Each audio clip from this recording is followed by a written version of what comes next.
8 жасар Расул Рамазанов былтырдан бері нөмірі 2 музыка мектебінің қобыз классында оқиды. Жаста болса ата дәстүрін жетік меңгерген, әсіресе қорқыт туралы аңыздарды жатқа білет. Қорқыт ата ұйықтап жатып, түсінде аяғын улы жылан шағып алғанын көреді. Содан шошып оянып, қобызын алып ойнай бастайды. Оның ең соңғы күйінің Бәшбай деп аталғаны сондықтан. Расул қазір күрделі аспаппен бірнеше композицияны шебер орындайды. Жетекшісі Гүлжан Мәмбетова қобыз сыныбына ұл балалардың келе бастағаны қуантады дейді. Қорқыттың қолынан туған қара қобызда ертеде ер кісілер ойнайтын болған. Мұндай пікірді танымал қобызшы Саян Ақмолда да айтқан болатын.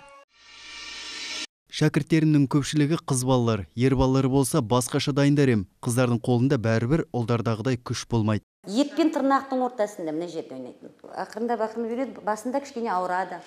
Қолдары содан кейін үйренеді. Қазір сезбейді. Дегенмен қобыздың қадірін білетіндер әлі де аз дейді мамандар. Мемлекеттік музыка мектептерінде скрипка, фортепиано сыныптарына 7 жыл берілсе, қобыз классына 5 жыл бөлінген. Бұл уақыт кәсіби қобызшы дайындауға жеткіліксіз. Индира Тұрсынбай, Қайрат Салықов, Еуразия 1 арнасы.